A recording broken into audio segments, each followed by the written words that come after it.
గారు గెలిచిన ఎమ్మెల్యేలు తమ జనసేన పార్టీ ఎమ్మెల్యేలు ఉన్నారు కదా! ఎంపీలు ఇద్దరు గెలిసారు. ఎమ్మెల్యేలు 21 మంది గెలిసారు కదా! అయితే ఈ యొక్క ఎంపీ ఎమ్మెల్యేలకు ఎన్నికల్లో మంచిగా పనిచేసి విజయాన్ని సాధించినందుకు పవన్ కళ్యాణ్ గారు వీళ్ళకైతే సన్మానం అయితే చేయడం జరిగింది.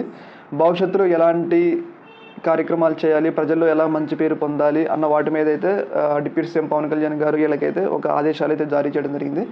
అందులో భాగంగా ఏ ఎమ్మెల్యే కూడా తన స్వార్థ ప్రయోజనాలు, భూ కబ్జాలు గానీ, నేరపూరిత అంశాలు గానీ, ఇలాంటి వాటిలో ఎవరు ఇన్వాల్వ్ కావద్దు. అలాగే కుటుంబ సభ్యులు, ఎమ్మెల్యేల కుటుంబ సభ్యులు గానీ, ఎంపీల కుటుంబ సభ్యులు గానీ ఎవరు కూడా అధికారిక కార్యక్రమాల్లో పాల్గొనకూడదు. ఎందుకంటే ప్రజలు మనకి అధికారం ఇచ్చింది ప్రజల తరపున మనం పోట్లాడాలని కానీ కుటుంబ సభ్యులు కాదు. ఎందుకంటే కుటుంబ సభ్యులు పాల్గొంటే అది ప్రజలకి తప్పుడు అర్థాలు వస్తాయి. ఎందుకంటే కుటుంబ సభ్యులకి ఎలాంటి అధికారం ఉండదు కాబట్టి వాళ్ళు ఎలా అధికారిక కార్యక్రమాల్లో పాల్గొంటారు, పాల్గొనకూడదు అని చెప్పేసి పవన్ కళ్యాణ్ క్లియర్ కట్గా చెప్పింది.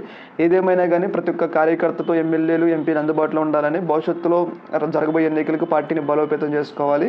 అలాగే ప్రజలకు ఎలాంటి సమస్య ఉన్నా కానీ దాన్ని క్షుణ్ణంగా వినాలి, ప్రజా దర్బార్ నిర్వహించాలి, ప్రజలతో ఎప్పటికెప్పుడు కాంటాక్ట్లో ఉండాలి అని చెప్పేసి పవన్ కళ్యాణ్ ఒక రకంగా ఎమ్మెల్యేలకు, ఎంపీలకు వార్నింగ్ అయితే ఇవ్వడం జరిగింది. ఇలా ఎవరైనా చేయని పక్షంలో వాళ్ళ మీద చర్యలు ఉంటాయి అని చెప్పేసి పవన్ కళ్యాణ్ గారు వాళ్ళ ఎమ్మెల్యేలకి అయితే ఒక రకంగా వార్నింగ్ ఇవ్వడం జరిగింది. ముఖ్యంగా పవన్ కళ్యాణ్ గారు ఏమనుకుంటున్నారంటే తమ పార్టీ అధికారం వచ్చింది కాబట్టి అధికారాన్ని సమర్థవంతంగా వినియోగించుకోవాలి, ఎలాంటి చెడ్డ పేరు రాకుండా. ఎందుకంటే ప్రతిపక్షాలు కాచుకొని ఉంటాయి. ఏ చిన్న ఎలిగేషన్ వచ్చినా కానీ దాన్ని రెడీ చేయడం కోసం, వాటన్నిటిని తగ్గించడం కోసం ముందు జాగ్రత్తగా చర్యల్లో భాగంగా పవన్ కళ్యాణ్ గారు వాళ్ళ ఎమ్మెల్యేలకి అయితే వార్నింగ్ అయితే ఇవ్వడం జరుగుతుంది.